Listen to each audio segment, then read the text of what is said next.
Welcome to today's event. I'm Frank Fletcher, Director of Lectures and Seminars at Daniel Morgan Graduate School. We're very honored today to have John Norton Moore with us.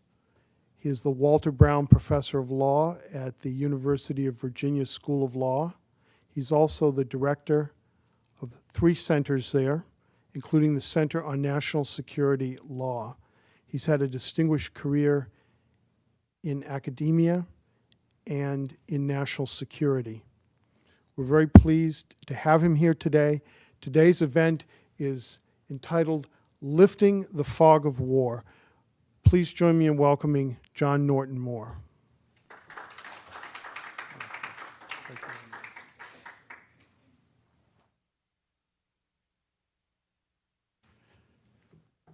Tom Sinkin, Frank Fletcher, and distinguished guest.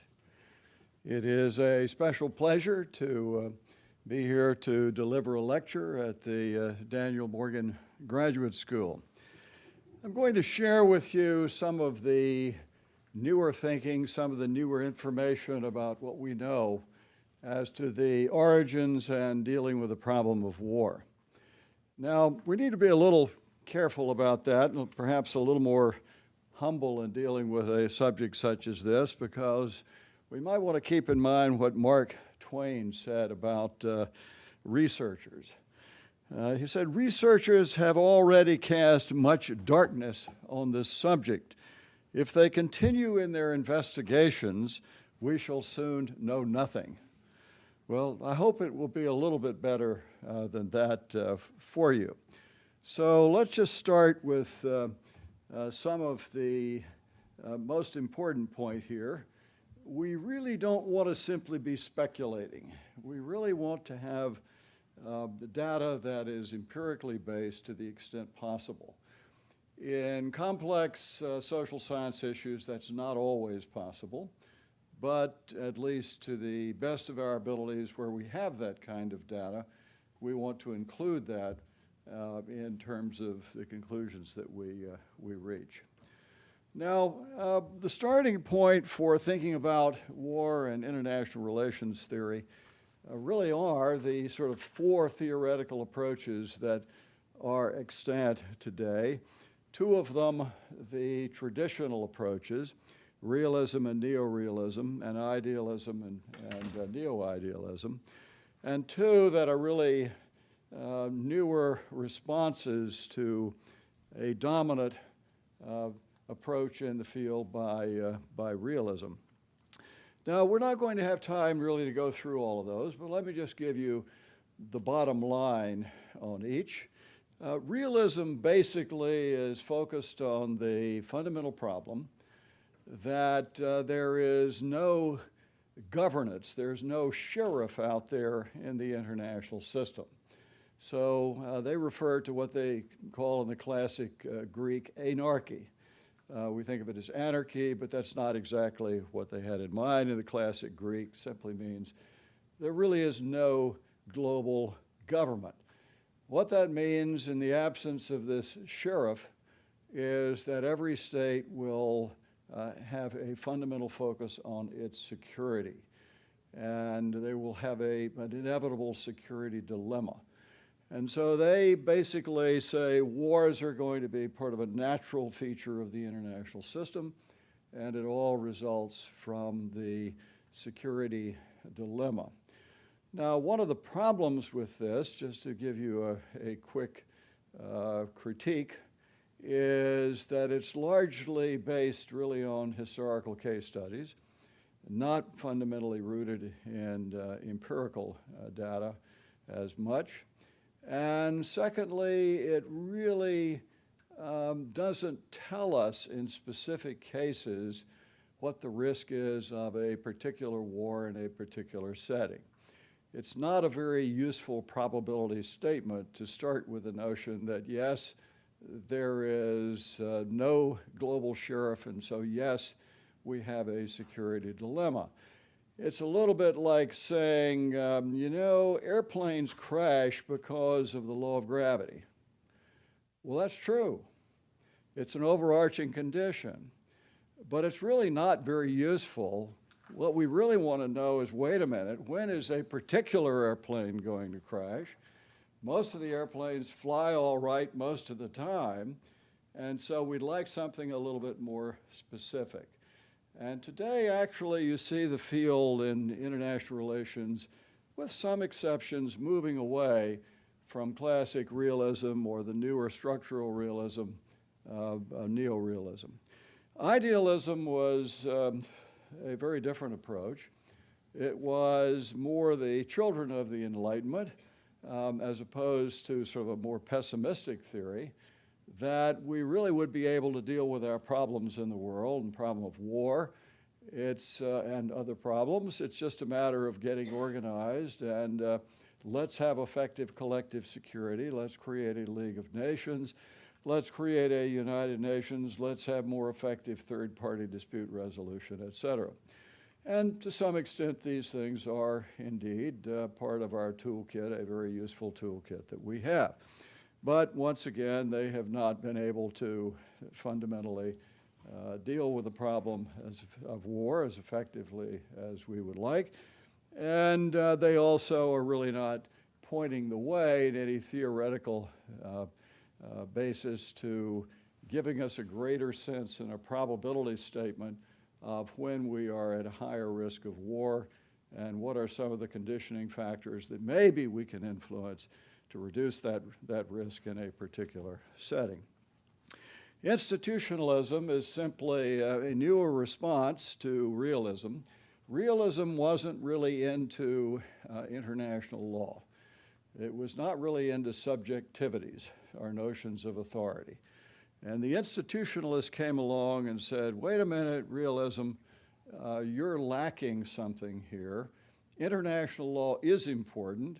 Maybe in high politics it's not everything in terms of whether that war is going to occur or not, but it's important, and you ought to be taking it into account.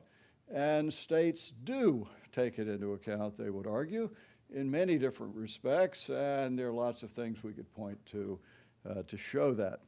Once again, however, institutionalism, it's what I say, it's a theory that's really a scream against realism, of the dominance of realism in the field, basically denying any influence of international law.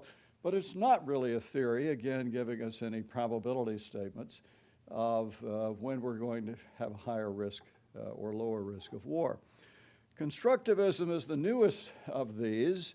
Once again, I would describe it as a scream against realism, because instead of just a focus on power, it's going to focus very much on subjectivities, and its statement is not just that there's anarchy out there.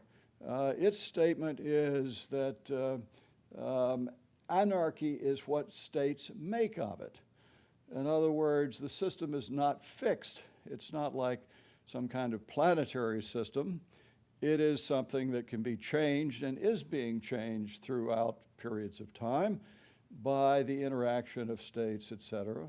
Ideas matter, subjectivities matter, and a lot of other points. And they're right, just like the institutionalists are right. It's a very appropriate scream against the narrowness of classical and structural realism. But once again, it's not going to give you any real statements, probability statements that are more effective. In fact, it itself, Professor Wendt, who is the creator of this theory, says it's not a theory of international relations. Okay, what should theories do? What are you really trying to find here if we're dealing with war or any other issue in international relations? We want to better understand. Why do we want to understand? Because that enables us to better predict, and hopefully, if it turns out that at least some of the conditioning factors might be things that you could influence, you have some ability to intervene for greater policy effectiveness. Pretty clear what one wants of theory. Now, I'm not going to go back through this. I've already sort of given you the bottom line on traditional theories and even the newer theories that yes, there's merit there. We could We can take insights out of each of these, but the bottom line is they're really not going to be pointing the way to the future of better probability statements about the nature of war. Okay, let's remind ourselves in dealing with social process that we're dealing with highly complex, multivariable, and synergistic kinds of settings. International reality far more than simply the interaction of states like billiard balls on a pool table. This, by the way, is simply a dig at classical realism, which sometimes treats itself basically as sort of like looking like major powers are at each other, sort of like balls colliding on a pool table of some sort. No, I don't think so. It's much more complex than that. Now, one very useful element in international relations theory that goes back to a book written by Professor Kenneth Waltz when he was a young man getting his doctorate at Columbia, indeed at an institution at Columbia that was an institute for the study of war. He wrote a little book called Man, the State, and War back in 1954. And what he was doing is, let's just go back through human history and see what people have written as to the origins of war. And he found that they had written things about that really under three principal headings. Some thought that it was really all a matter of individuals. Good statesmen, bad statesmen, but the point is some leader was the one responsible, the individual. We might call that image one.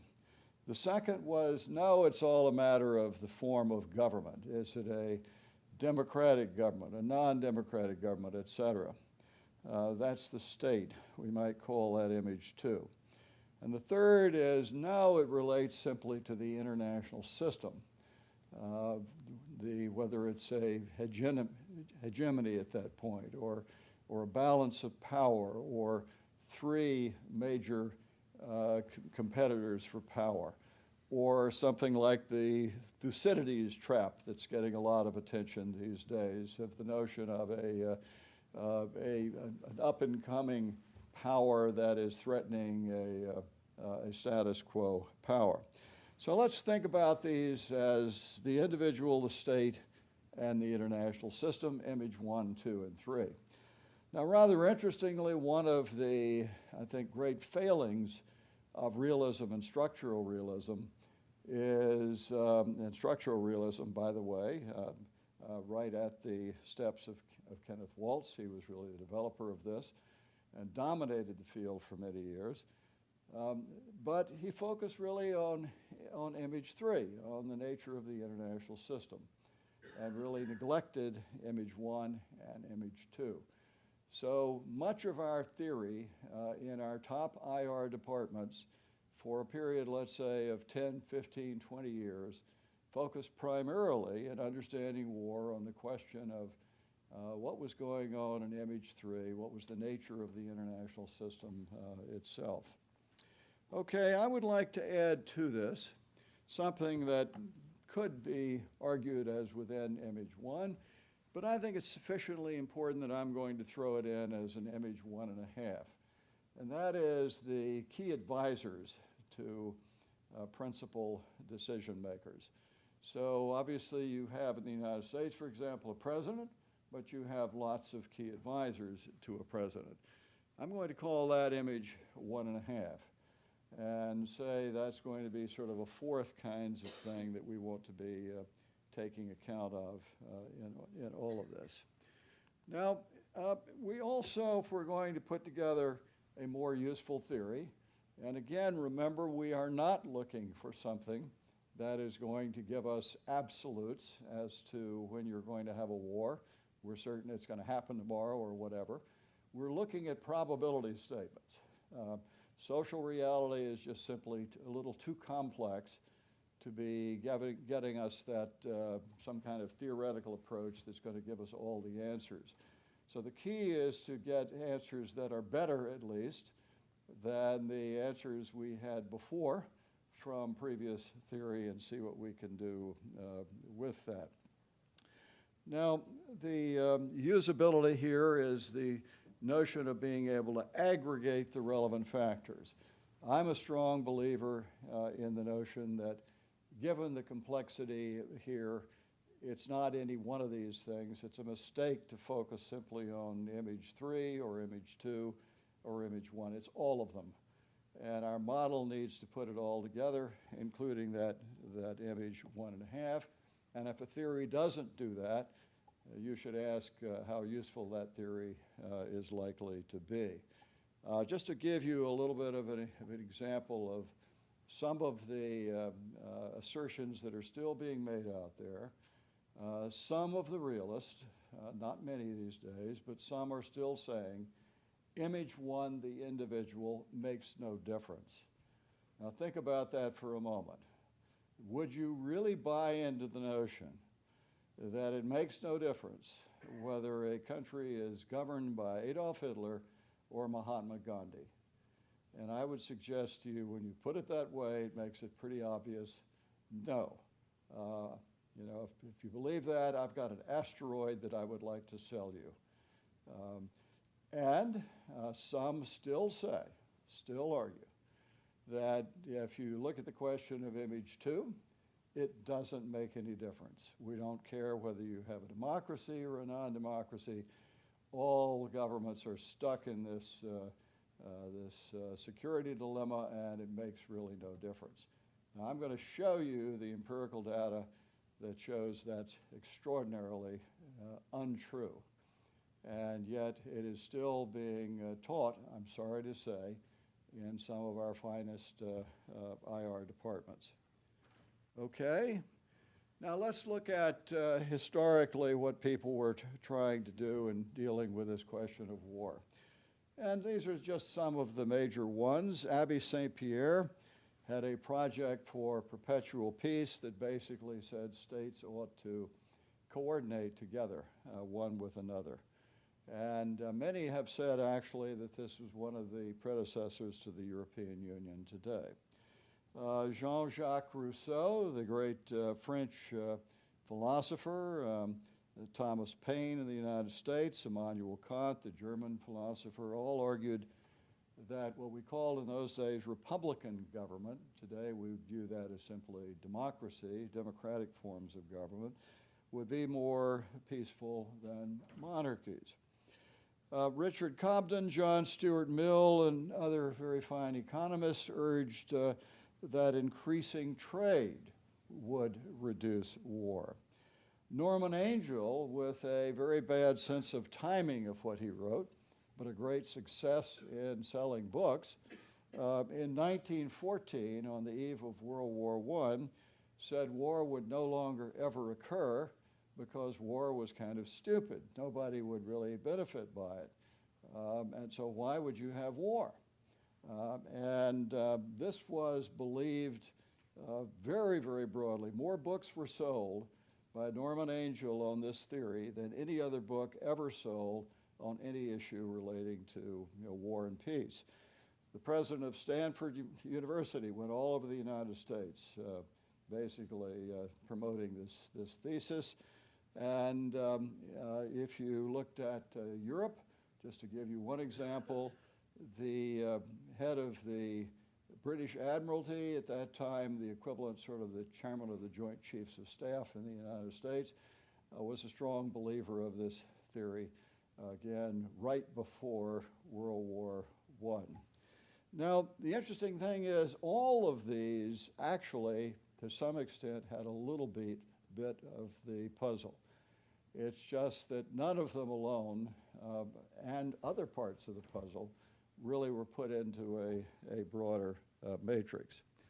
Another way of thinking about this, there's much larger lists than this, but let's just look at a list that would be the traditional theories about causes of war. Won't read these to you. You've all heard about all of these. Although in any particular time period, there tends to be a sense that one or another on those lists, oh yes, this is the one that does it. Today, most of my students would pick out, oh, it's all ethnic and religious differences. That's really, where we get war and violent conflict. But rather interestingly, when we tried to look at the empirical correlations on this that have been done, particularly in the early work of the U.S. Institute of Peace, nothing on that list powerfully correlates. And the reason for that is something like, ethnic and religious differences that looks like it makes all kinds of sense. When you look at all the periods of time in which different ethnic groups and religious groups live together peacefully, it basically, as a statistical observation, is not one that jumps off the page. Now, that's not to say that things on this list can't be, of course, the motivating factors very powerfully for individual wars or different wars through time, because that certainly can be the case. So nothing really on that list is going to terribly much give us some kind of empirical solution to the problem of war. Let's turn it around and let's look at the opposite side. What is mankind's traditional toolkit in basically dealing with war? How well do these things work? And these are, of course, things that are very important. I don't wish to dismiss any of them. I believe in all of them in terms of their important place, and yet there's nothing on that list, once again, that has a powerful empirical correlation with the question of war or war avoidance. Just to pick one that we would tend to focus on, the question of arms races. If you looked at a problem of where have been the greatest, perhaps, arms race in human history, it was certainly the United States versus the Soviet Union in terms of strategic ballistic missiles with hydrogen warheads to the point of 20, 30, 40,000 nuclear missiles in both sides, a massive, quote, arms race, and no war resulted from that. Okay, let's turn to the one thing that is the most important empirical correlation out there that we have. It is that democracies rarely, if ever, wage war against other democracies. Now, there are a couple of definitions there that you'll need to be thinking about. One is, what is a democracy? And on this, of course, it's really a matter of degree, but we're primarily looking at a situation in which the principal leaders are periodically elected through free and fair elections. But the better way to do it is to look at something like the Freedom House list, or to look at an even more complete and more sophisticated one, I think, that's anything out there, and that is the Polity IV, Polity 4 series on the internet, which is put together by political scientists, and it ranks every country of the world by every year of their existence from a -10 to a +10 on a democracy scale. And what you'll find in that as you move up higher on that democracy scale to the point where most of us would look at it and say, yeah, that's a democracy, if not a full liberal democracy, you're getting this phenomena. The second component of this is, what is a war?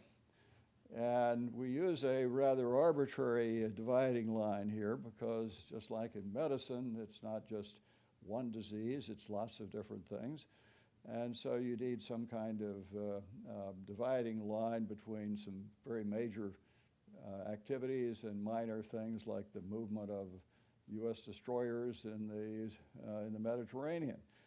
And we use a 1,000 casualty figure on this, basically to separate really the major kinds of things we're interested in from those that are of lesser significance.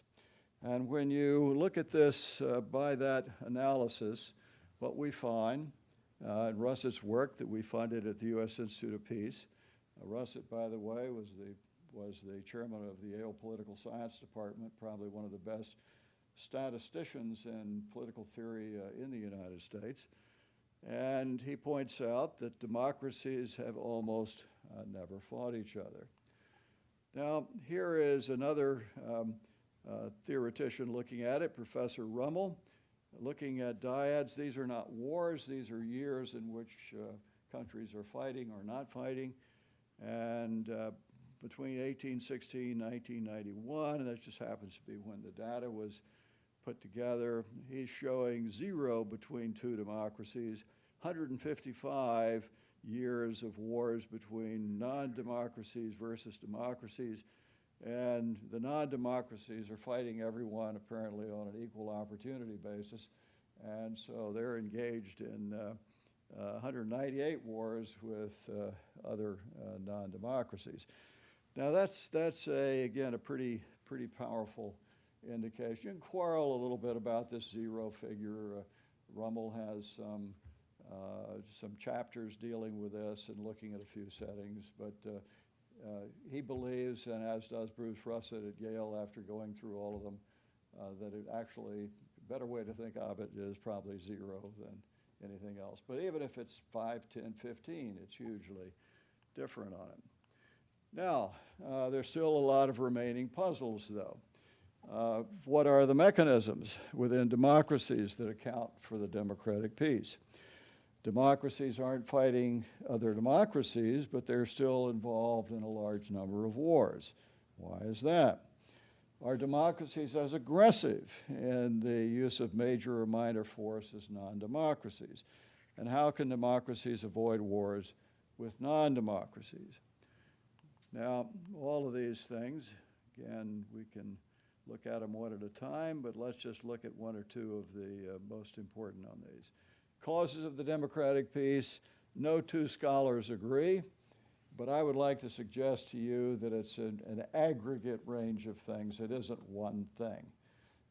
There's an enormous difference between totalitarian systems over here and fully liberal democratic systems over here. Going through a period of, let's say, autocratic, authoritarian kinds of systems here. We can also go to electoral democracy before we get to full liberal democracy. And so there's just a gigantic range of differences. One of them clearly is checks and balances in relation to the rule of law. The leaders are not chosen by violence. There's a high level of interaction with other democracies, usually higher than between two non-democracies. Shared belief systems that frequently can be very high. Government failure theory, that is the theory that won the Nobel Prize in economics, called public choice theory at the time. Less ability of leaders to externalize cost in democracies. If an American president decided somehow that he could personally profit by invading Canada, the chances are he's going to be impeached and it's not going to work out too well. If Saddam Hussein decides that he can personally profit by invading Kuwait, it looks like a pretty good deal. And so a very different setting in totalitarian versus electoral democracies on the ability of the leaders to externalize cost. Now, there are a lot of others also. Some believe that the higher level of visibility in democracies makes a great difference in it as well. Now, let's go to another more controversial issue. The democratic peace today is widely accepted. I would say that is conventional wisdom today. There are still a few sort of tweaking it at the edges, but it's very, very strongly accepted. But it is not accepted today generally that democracies are any less aggressive in initiating coercion than non-democracies. Now, that actually came from a series of studies by non-international lawyers that basically really were not looking at this question of aggression. That is, what is illegal use of force versus lawful use of force under the United Nations Charter. And when you look at it that way, since the adoption of the UN Charter, approximately 86% of the major wars have been initiated by non-democracies. It isn't 50-50 at all. And I think the case for less democratic aggression is very, very powerful. In fact, there are other indicators we're going to look at in a moment that I think is even more powerful. Now let's look at, again, another way of looking at it. I score wars with a democratic aggressor, one very clear setting, as 1 out of that 29. Arguably, with democratic aggressors, I've got 3.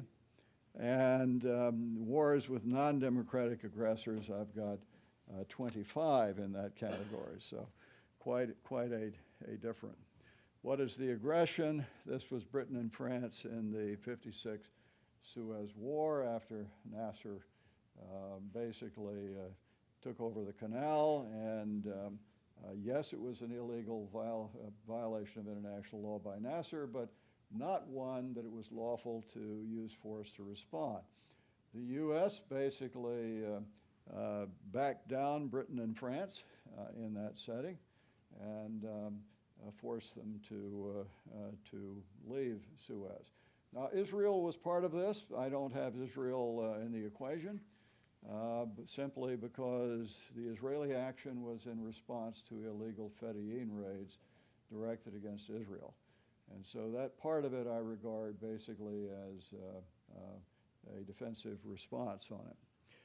To 3, arguably aggression, India in the 71 Bangladesh War, though I personally believe that was humanitarian intervention.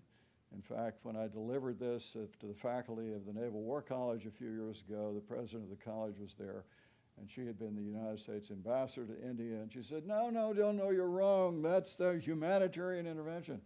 Well, I happen to agree with her. I think that is, but it's arguable the other way. This is at the time in which Bangladesh was being set up after the terrible humanitarian attacks, the Night of the Long Knives and continuing Night of the Long Knives of slaughtering Bangladeshi in it. Turkey in the 74 Cypriot War, but this was a setting in which the Greek generals, not a democratic Greece at that point, the Greek generals were basically seeking to play with the idea of attacking or attaching Cyprus to Greece. U.S.-UK in the 2003 Iraq War. As you know, this is one we can debate. My good colleague back here, Robert F. Turner, who's one of your professors, he and I debate this in front of my international law class at the University of Virginia. And you could make a pretty good argument on both sides of that setting. This is not, I'm not seeking to condemn people one way or the other or to be a cheerleader one way or the other here. I'm just basically trying to report as accurately as we can how this would actually be assessed. Now, another way to look at it is sort of where did these things come from? And about 7 of these were attacks by guerrilla terrorists or sporadic attacks against the democracy or an ally of a democracy. About 7 of these were direct invasion of the democracy or an ally. 1 was a humanitarian intervention. Severe threat of attack was Israel in the Six-Day War. Concern of possible transfer of weapons of mass destruction to terrorists, continuation of inhumane gulag would be Iraq. Illegal takeover of the Suez Canal, we already talked about. Severe humanitarian crisis related to a genocide is Kosovo. Externally supported military coup would be Turkey going into Cyprus. Now here's another way to look at it. I gave you that 86% figure, but is that really the best way to kind of assess this in terms of simply just counting wars? Some of these resulted in a lot higher casualties than others. And so if you look at the question of non-democratic initiated wars in this period of time since the formation of the UN Charter, about 94% of all those casualties in the wars came from non-democratic initiated. In other words, for mostly The non-democratic initiated were much higher risk settings than the democracy initiated settings. Democracy initiated and arguably initiated about 5.7%. That may be a little out of date now. That includes Iraq.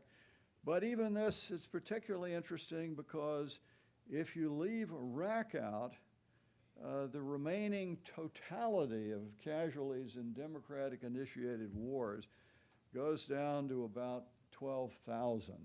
It's 0.0035.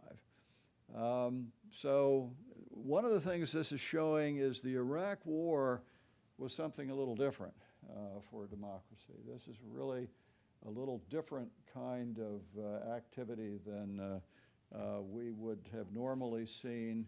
And I think there are some explanations for that, including the 9/11 attack that had happened before and removed some of the major checks in democracies, et cetera. Okay, let's look at the question of do democracies use force for value extension? This is yet again a third way of assessing it. One of my former professors at Yale, Myers McDougall, probably the greatest international lawyer that ever we had in the United States, used to say, what is aggression more? The real test is who is using force as a modality of value extension. And if you actually ask by that test, I believe none of the settings we're looking at are democratic-initiated settings for the purpose of value extension. I don't believe Iraq was for that purpose, or any of the others, or even Suez, to go back to the old Suez on it. Now, so far what we've looked at is one of the factors, that an image 2 factor that's pretty powerfully correlates. Let's now shift and see what are the other factors that might be very important in the equation. And I'm going to use a term that has the potential for a lot of confusion. It is deterrence. What I mean by deterrence is the totality of all incentives, everything external to the society itself. If we're talking about internal checks, that's an image 2. If we're talking about the individual, that's an image 1. If we're talking about everything, whether it's positive, negative, military, non-military, whatever it may be, we're looking at totality of all the effects from image 3, and I'm going to call that deterrence here. So it's just everything that we're looking at on that. Now, how do we know that deterrence is something that is significant? Well, one of the interesting things here is a very fascinating book written by Donald Kagan, one of the top historians in the United States, again, Yale. Taught a little seminar on war and peace for years at Yale, and as far as I know, never talked to his colleague down there, Bruce Russett, that was doing something very different in other parts of it.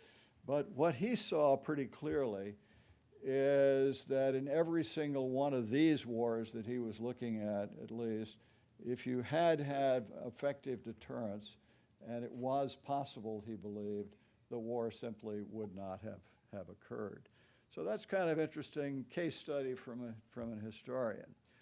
The second bit of information that we now have that empirically correlates, this one empirically correlates about as strongly as the democratic peace itself. 2 countries with high levels of bilateral trade are at a much reduced risk of fighting war. Going back to that John Stuart Mill and the rest of that, they had a right instinct about that.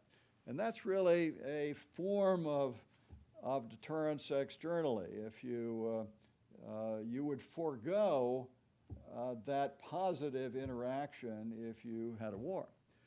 Now, a third is that we decided to do some work ourselves in this whole question of deterrence. And the starting point is I sort of read up on all the wars. Of course, it's what I do anyway, interested in the wars. That's my area of research. And I then sort of put on a -10 to +10 scale. What did I think, sort of in a gestalt reasoning, looking at this thing, was the level of, the reasonable person would say, what's the level of deterrence? And that's your Moore's impressionistic score over there on the left. Now, Robert Turner, who teaches this seminar with me on War and Peace, and other students were kind of skeptical of this, and they said, Moore, you knew the outcome in all of those cases. You knew whether we had a war or didn't have a war. So what does that prove? So we set the students to work over a period of seminars. It actually took 2 separate seminars over 4 years, I think, on this, to actually develop a scoring system for deterrence. As far as I know, we are the only ones in the world who have put that together. We have great scoring systems on democracy. We do not have scoring systems on deterrence, and yet it's very important. Well, we've done it, and it even includes the behavioral aspects and all the rest that are very interesting in it. Now, what do you find when we use that? That's Stinger's methodology over here when you put that together. And it's pretty kind of interesting because they fit reasonably well. The Stinger methodology has less variation, perhaps, than Moore, but they're pretty much the same. There may have been less risk of a full war at the time of the Cuban Missile Crisis than we have generally assumed. The level of deterrence, overwhelming United States military power in the region and strategically at that point. On the other hand, some level of, I'm not ruling out the sort of an irrational factor here of an accident that might have happened. We actually did have on the the aircraft, the bombers on the aircraft, on the tarmac in Turkey loaded with nuclear bombs at that point. So hard to rule out kind of the accidental or the unintended, but in any event, it's a very high level, overall level of deterrence that was present. And some of these things, by the way, you'll notice we've just been all looking at this Vietnam series.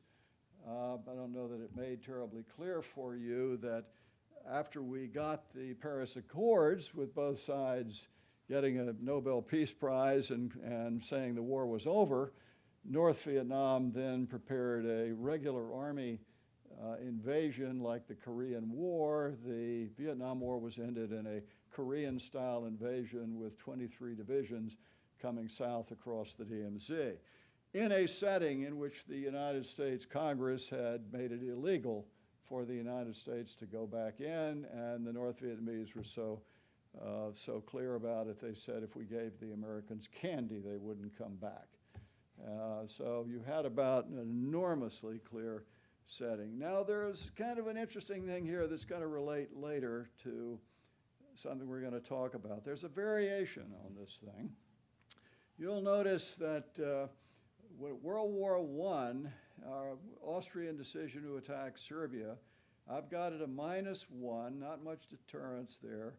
Stinger has it a low level of deterrence, 1.25. And then German decision to invade Belgium, which comes a few weeks later. I have deterrence going down. Stinger has deterrence going up. What happened and who's right? Anybody know what happened in that period of time between the Austrian decision to attack Serbia and then an action that required Germany then, or that influenced Germany to attack? Tom?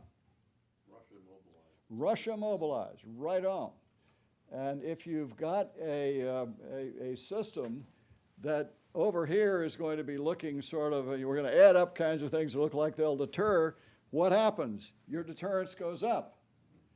And presumably the Russian generals that urged the Tsar to mobilize thought that. It would look to be that.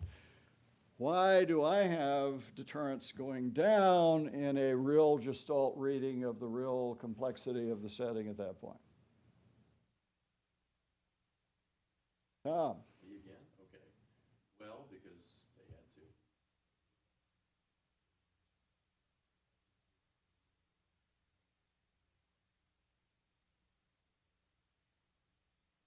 Absolutely. They had to fight a two-front war, and this was the Schlieffen Plan. They had a classic military plan of what they were going to have to do. And the plan called for a win in the West before they took on the Russians. So you're going to have to first win in the West. And so once Russia mobilized, they decided they needed to go in the West. So I'm just saying there's a little bit, be careful about these efforts to sort of add up or even to do certain things that look like automatically they might cause greater deterrence, because sometimes there may be something you don't know that makes it work the other way. So when we get to this question of looking at deterrence, I'm going to throw that in as part of the complexity here. You want to know more about this interaction in a deterrence setting. It is not just simply the classic statements we hear of capability, will, and communication. There's more.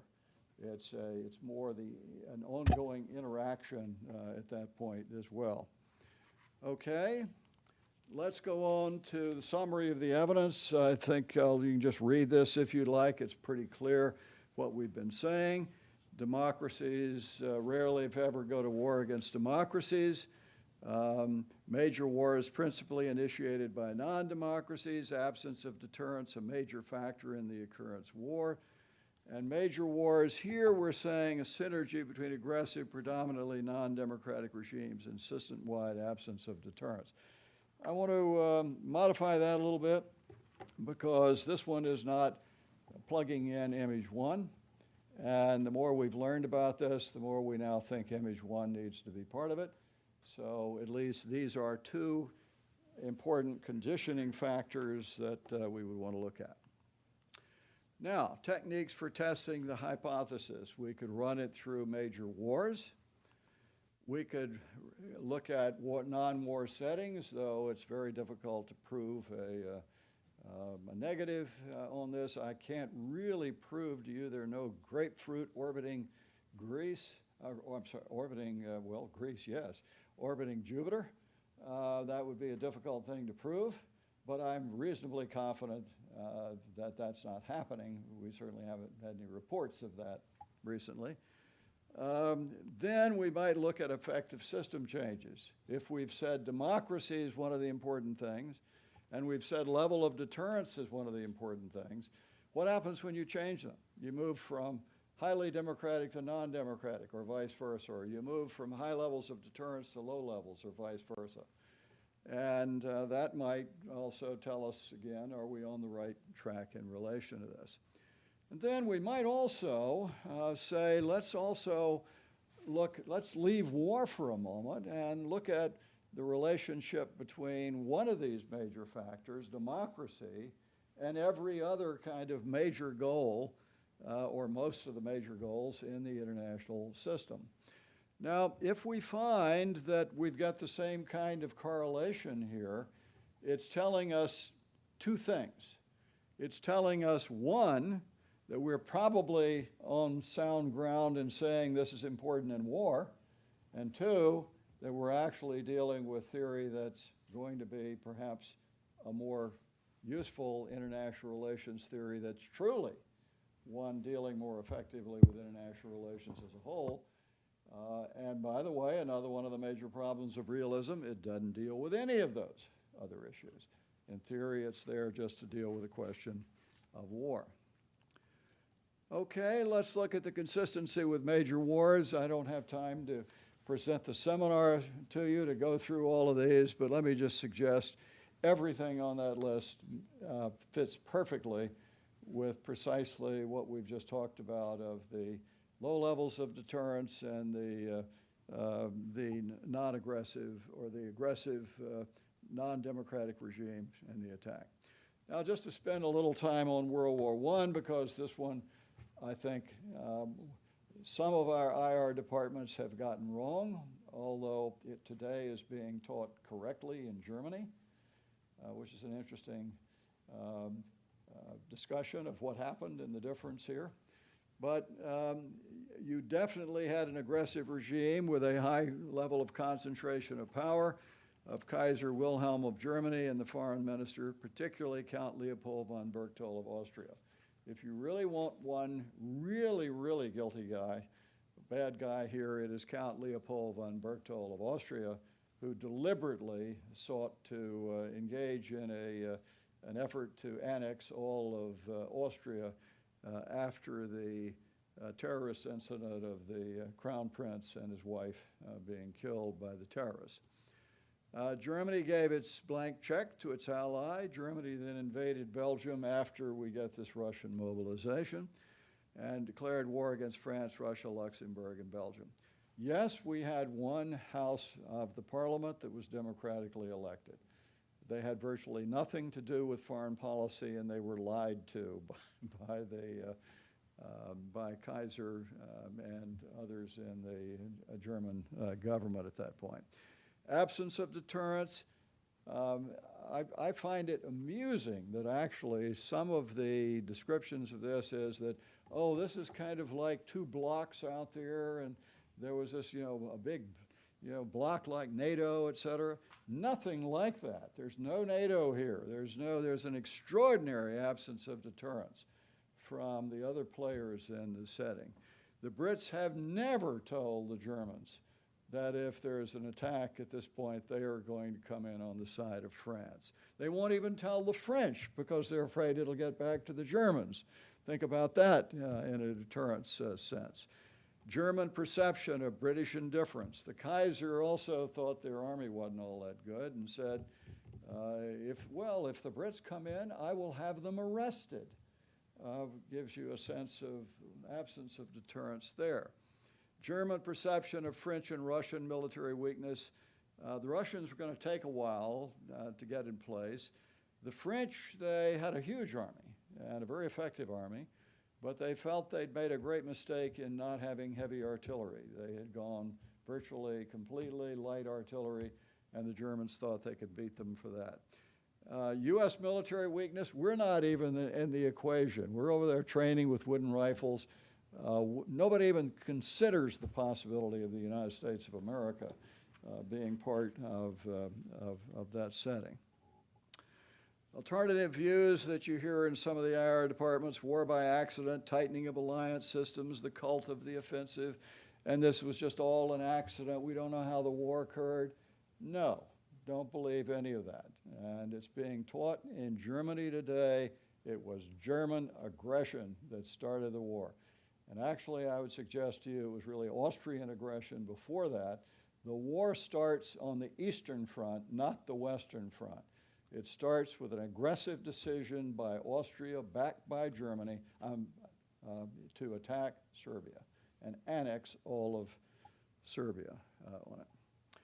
Okay, if we look at the war against terrorism, I think you see some of these elements, at least, in relation to terrorist non-state actors.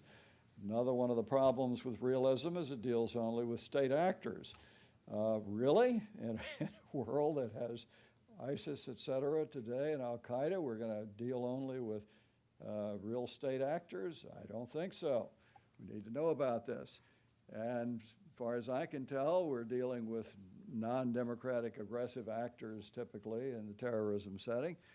And up until at least 9/11, an extraordinary absence of effective deterrence. I worked on terrorism issues in the State Department, and I can tell you the West as a whole was enormously weak in response on terrorist settings until 9/11 woke us up on it. Now, consistency with non-war settings. We're not going to go through all of them here. I happen to love the Sherlock Holmes. Any point to which you would wish to draw my attention: curious incident of the dog in the nighttime. The dog did nothing in the nighttime. That was the curious incident. Well, these are the ones that no war, NATO, Warsaw Pact, one of the greatest arms races in human history, if not clearly the greatest. U.S., Canada. By the way, why wasn't there one NATO, Warsaw Pact? Which of the elements was so clear there? Deterrence. Absolutely clear deterrence. I would suggest to you that NATO was one of the most brilliant things that was done in U.S. foreign policy in the 20th century. Probably prevented World War III. U.S.-Canada, two democracies. Notice one of us, a huge nuclear power, the other one not. Are Canadians, shaking in their boots at night, worried about this American invasion? Only a few little kooks at the edges. No, I don't think so. We work together pretty well. By the way, if you go back far enough, you can find Canadian and U.S. war plans on the two sides. Some of them are really funny. If we had time, I would go into some. I loved the Canadian war plan, but that's we don't have time for that unless anybody's interested later. France, Switzerland, two democracies, once again, nuclear power. Another one, basically not a nuclear power, right next to it, sitting duck. Is Switzerland worried about French invasion? I don't think so. Are we worried about the French nuclear force de frappe? I don't know about you, but I don't go to bed every night worried about the French force de frappe. And this is, again, there are some fundamental things going on here in relation to the democracies. Effective system changes, well, we have some really dramatic stuff. Soviet breakup, Iranian internal turmoil, coalition force deployment in Gulf War, NATO response to 9/11 attack. These were really major changes all of a sudden, and won't go into the great details, but just think about the changes we used to think about spillover on the relationship generally from having good arms control between the U.S. and the Soviet Union, and there was some spillover effect. Look at the enormous spillover effect on everything, including arms control, from the alteration in the form of government of the Soviet Union in that period of time from 1990 on up until, of course, Putin is in the process of trying to move back on much of that today. We're back to a very different era, perhaps, with Russia today. Now, if we look at the correlations here, it's kind of interesting. This is something that really startles my students because we tend to think that we have a pretty good idea about casualties in war. But when we were working in the U.S. Institute of Peace, this first year for the U.S. government, and this new agency, sort of the parallel to the National Institute of Health of trying to find out really what was going on, we said, we know about casualties in war. We don't know about how governments are just slaughtering their own people. And we found the best guy in the world to do that study, and it was Professor Rummel, who was later put up for a Nobel Prize in this. He did a book called Death by Government. It's one of the most important books about international relations in the 20th century. If you haven't read it, get it and have a look at it, because it's staggering. What he's shown is that the numbers in the 20th century in this, and I think his latest work was over 170 million people that were slaughtered. The killers tend to be the authoritarian regimes. Most of the mega killers, the mega murderers were totalitarian regimes on it. Does he have North Korea on there? Doesn't even have North Korea on there. I guess at the time he had them as killers. I'd be curious today as to whether it's well over 1 million in North Korea. I throw the, well, let's see, democracy and war kill. This is kind of interesting because it puts in perspective.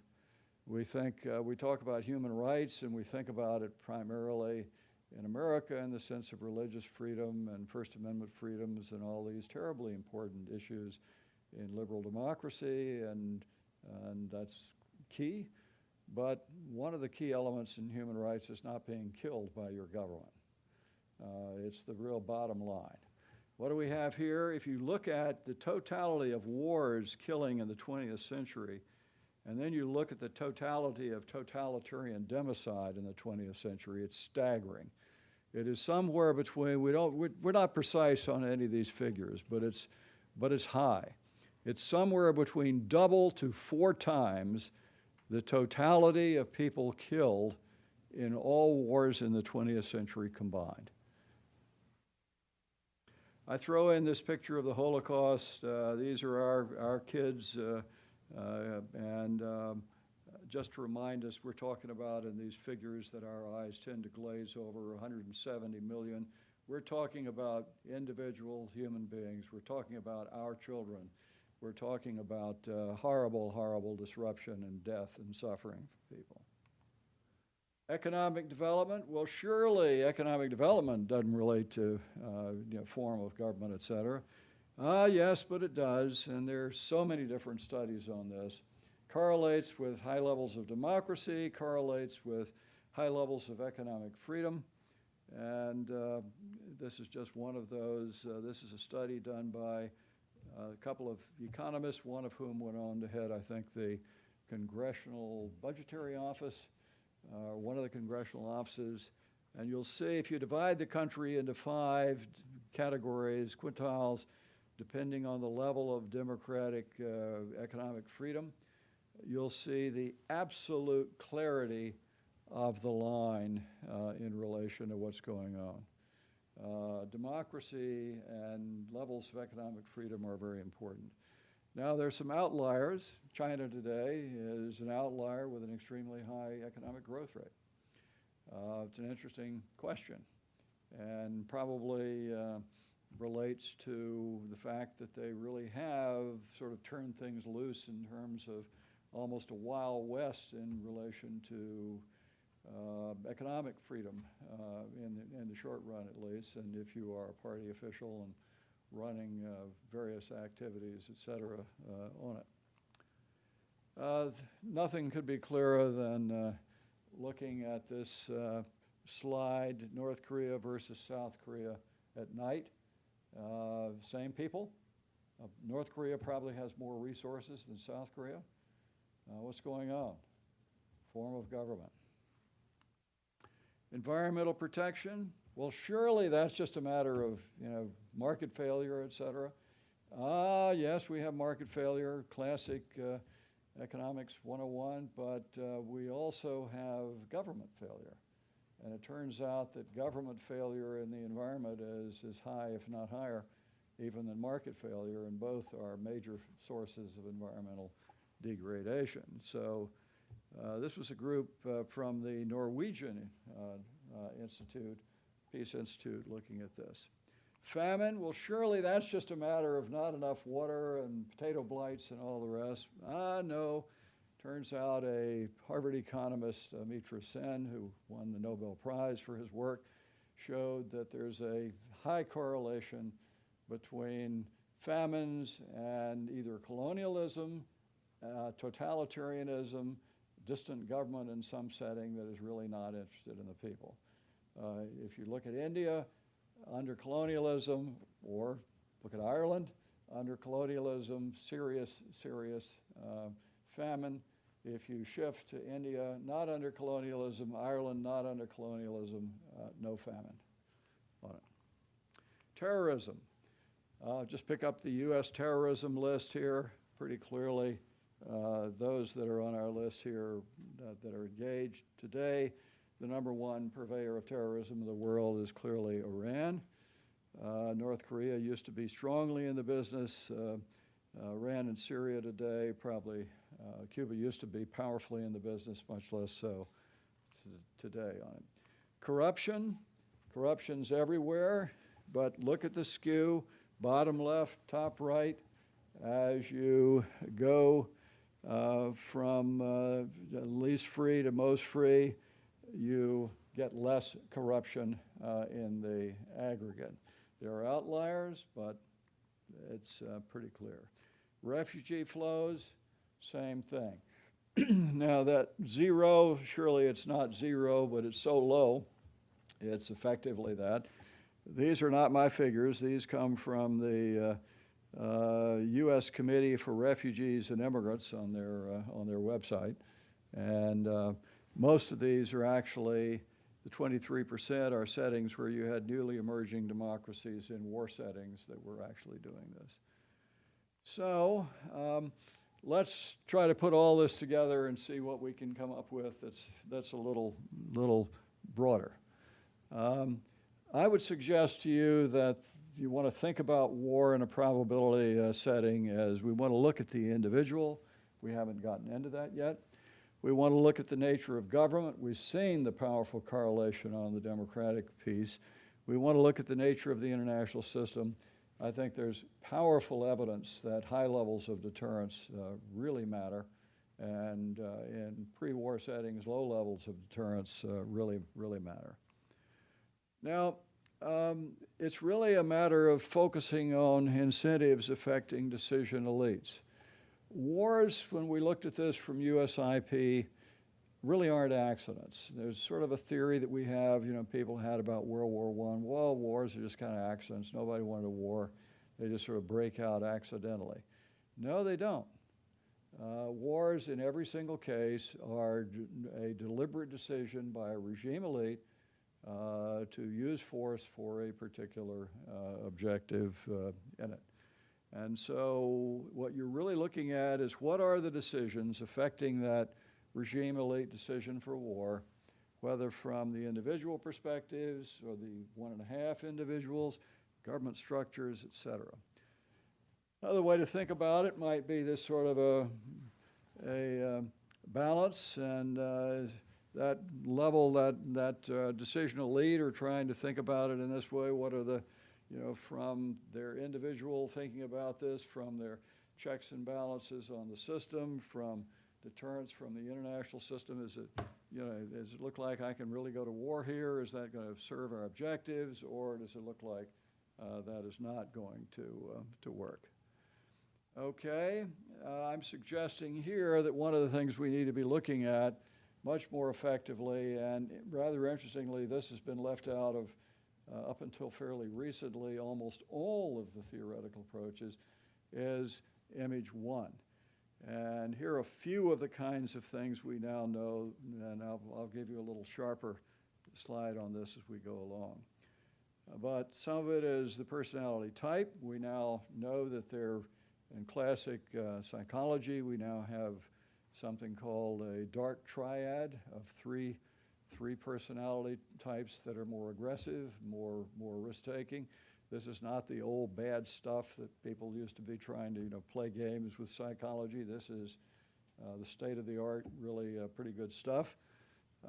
Wired cognitive bias gets us into behavioral theory that we have incorporated into our deterrence model. Belief systems, all kinds of different things there, and others that we can look at. Now, we don't have time to talk about all of these, but just in your own mind, you know Adolf Hitler, obviously, the Korean War, Kim Il-sung, Stalin, Mao Zedong, Vietnam War, Ho Chi Minh, Cambodian democide, Pol Pot, Yugoslav War, Slobodan Milosevic, Iraq War, Saddam Hussein.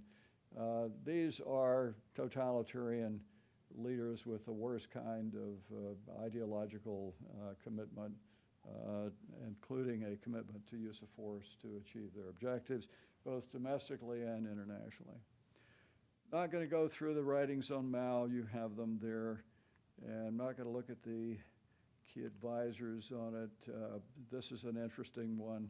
You can speculate about where did the U.S. involvement in the Iraq War basically come from. Was it that it was initiated from George W. Bush, or was it initiated really from a variety of key advisors? I'm in the camp of thinking it was more a variety of key advisors around George W. Bush that then basically encouraged him through time to make the decision, but that's a different issue. Now, what should we do if we're right about these things? Well, one, it shows that democracy, at least in the long run, rule of law engagement matters. We want to be thinking about that. That doesn't mean in every short run that that's your end product of everything. We have some non-democratic allies in settings in which we have to work with them.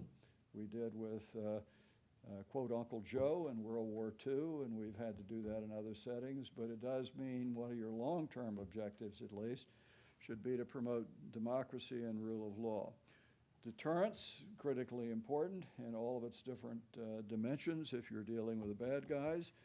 And you want to get into the whole notion of ideas and war on ideas. I frankly believe one of the weakest elements in our response to ISIL and some of the forms of religious terrorism that we've seen recently have been failure to engage effectively on the subjectivities, on the merits, and to take them on the merits and fight them on the merits of their arguments as to why what they're doing is a good thing. Now, I think we clearly want to be adhering to human rights and the rule of law ourselves, or we're not going to be very effective on this. We want to be thinking long-term, at least, on internationalization of the fundaments of democracy, things like the Copenhagen document in 1990. If you haven't seen that, you might want to go back and have a look at it, negotiated by one of our best U.S. ambassadors ever. Implement policies that help countries with transitions, et cetera. Now I'm going to skip over the rest of this and go to something else here.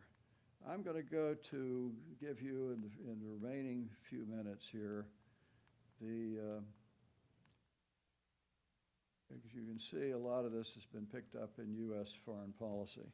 What is, a little more clearly, 5 minutes, a clearer, better probability statement theory to move forward, and then I'll be happy to open it up to any of your questions you might have. I called it initially incentive theory. The problem I've had with calling it incentive theory is there's no single good word, and when you hear that word incentives, there's a tendency to be thinking, oh, this is just another one of those economics theories, et cetera, rational choice model, whatever. And so I've decided the only way to get around that is to create a non-word. So here's the theory. Decinco theory, okay? Doesn't mean anything, but it's going to point your way to 3 things that are essential in thinking about it. First, we're going to look at decision, the point of decision for war. We're going to look at what are the incentives affecting that point of decision for war. And we're going to do all of this in a setting of complexity. That is, we're going to make sure we're trying to get all those inputs into that process, and we're going to be looking at the interaction between principal players as well. Wars are not accidents. Now, this does not mean you can't have some that might be.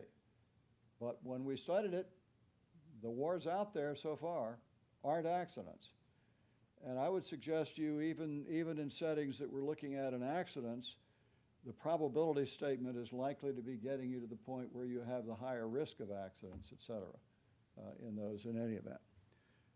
You have to focus on the decision for or against the use of force by the regime elite. Decision made by the decisional elite of the state, not by some vague formula such as states as agents in IR theory or states as billiard balls colliding, et cetera. No, it's individuals, it's human beings that make that decision. The decision elites are making it. Now, we want to consider from image 1, the decision elites, from image 1.5, key advisors, image 2, constraints, opportunities from form of government, image 3, external inducements from the international community, international organizations, et cetera, on all of that. Complexity, interactions between incentives from all images, and interactions between the relevant international actors, decision elites. So let's take a closer look at the images 1, 1.5, 2, and 3.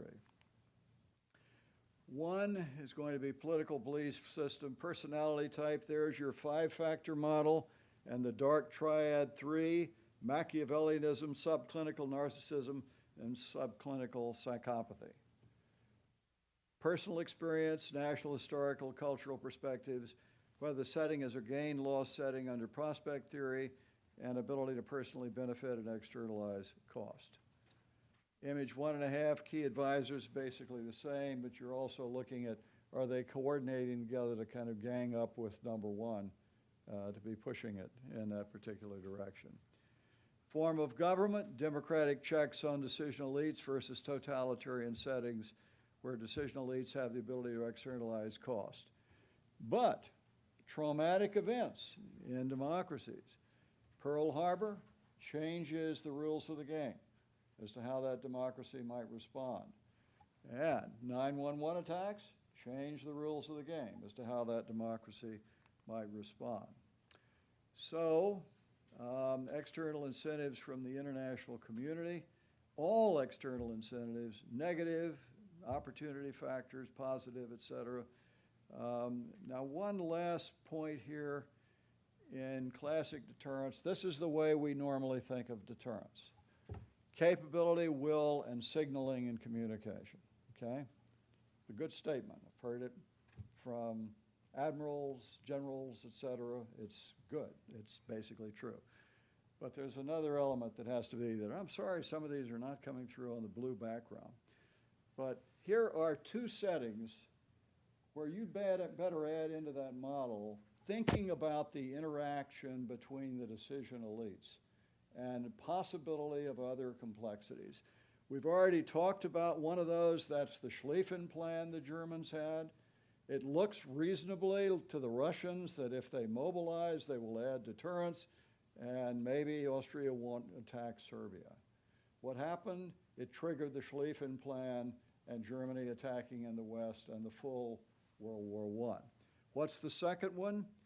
We have now the war plans of Japan before World War II, before Pearl Harbor. We know they're planning to go into the former European colonies that were there. That time, today, what is Indonesia, and of course Singapore and French Indochina at the time, et cetera. And so we feel we really have to do something to tighten the screws on Japan. So what do? We put the rubber and the oil embargo on Japan. We finally cracked down.